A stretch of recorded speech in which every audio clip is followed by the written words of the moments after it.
Hey, what's up guys? This is Anthony from Anthony's Customs, and for this review, we are looking at the Marvel Legends X-Men Wave Sabretooth figure. This is a figure I think a lot of people were very excited about. We haven't had a good Jim Lee Sabretooth in basically forever. I know so many people are wanting to build collections that match the cartoon from the 90s, and we don't really have a good option until now. Hopefully we'll see. There are some good things about this figure and some things that are not so good, so we have some things to talk about. So let's go ahead and get him off the stand and take a closer look. This guy stands just over 7 inches tall, which is going to make him just about 17 and a half. Closer to 18 centimeters. He definitely has some size to him. It is the Hyperion body again, which is one of the biggest detractions from this figure. He doesn't look right because his fat ankles and feet just throw off the proportions a whole bunch, and the head is sitting way too high, and it's questionably too large.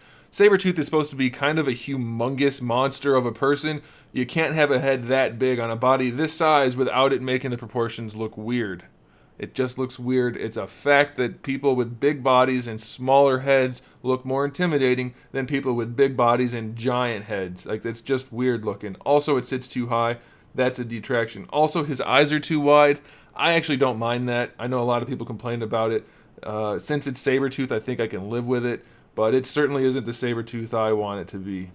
The main piece, which is just a separate piece, but they actually made it fit really nicely. I love it. I love the way they painted it, the shading, the sculpt work. It's really, really nice. It's not the color I want it to be, because for me, Sabretooth has like that golden mane from the cartoon, but it's okay. I know this is a thing, and that looks fine. Same thing with the hair. The hair is really nicely done. There's shading in it. It looks good. I'm happy with it. I like the body for the most part in terms of the coloring. They did go with the dark brown and kind of a macaroni and cheese yellow, which I can get behind. I do, again, prefer the more reddish brown with the more tannish yellow, but this is still fine. He's got the elbow spikes, so that's a good thing. Overall, it's okay. It's easily the best one we have, and I only say that because of this look for Sabretooth, this general look. This is our only thing to compare him to, which is old as hell and relatively goofy looking, honestly speaking. They tried. It was good for the time, but it is not really what we needed. It's a good attempt, but it's even this one with all of its flaws, I think, is a suitable replacement. It's just, to me, like, the X-Men are my thing. Like, I love the X-Men. That's my thing when it comes to the Marvel Universe, and I really, really, really want some figures that line up with the cartoon, and instead we keep getting ones that are kind of like iffy. And even if it didn't line up with the cartoon exactly, it'd be nice if they made these pretty good. Like, the head should probably be smaller and sit a little bit lower, and that would help. And if he had not giant feet and giant ankles, which look totally goofy, like he's wearing giant biker boots, that would help. But what is there is actually well executed. The paint job on this guy is almost perfect. You see right here on the leg I have some issues, but everything else on this guy is mostly clean. I guess there's a little bit of missed spots there. Okay, there are some small issues, but overall it's a really clean paint job, especially up against the rest of the figures in this line, so there is that. As far as the head, it leans all the way back, it leans all the way forward, still has that weird ratcheting because it's Hyperion. You can see the head even sits high on the peg. He's got a really big neck, which is fine for an action figure, but you have to make sure the head sits low enough. That's basically how it's done, and it just doesn't. And even if it sat a little bit lower without being smaller, it would look significantly better.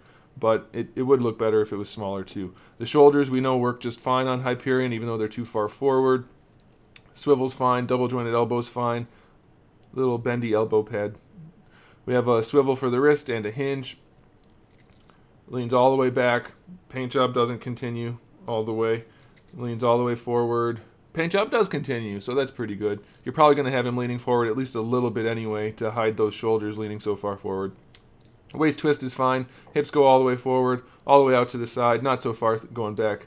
Thigh swivel is fine. Double jointed knee is fine. Shin swivel, no problems. Goes all the way back, all the way forward. Ankle rocker. So yeah, this is not what I was hoping it would be for Sabretooth. I'm okay with it, but okay is about it. I really love the sculpt and paint for the hair in both places. And I love the paint job for the face. The sculpt is okay. It's questionable. I know it's been an issue for some people that the lower jaw, since it's a separate piece, has not been glued well. You can see on this side it's a problem. On this side it's almost fine. I get why they did that, because molding the mouth like this would have been a problem if it was all one piece, but you can't choose to do that and then half-ass it so that it looks like he's a robot. You know, you need to either commit to it or don't. If you're going to do it half-ass like this, close the mouth. If you're not going to do it half-ass, then this would have been impressive. But as it is, it's like, oh, they kind of tried, and that's not impressive. So, yeah, the takeaway from this, guys, is it's not the figure we wanted. It'll do for now, but I think we're still in that hopeful state that someday we'll get the Sabretooth figure we want. This does not have the imposing presence we needed it to have. Looks kind of cool in some ways, though. So there it is, guys. Thanks for watching. Make sure you subscribe to the channel. I have new videos up almost every single day. We talk about action figures, movies, TV shows, video games, all kinds of fun stuff. So make sure you come back for that. Give the video a thumbs up if you liked it. And in the meantime, keep collecting.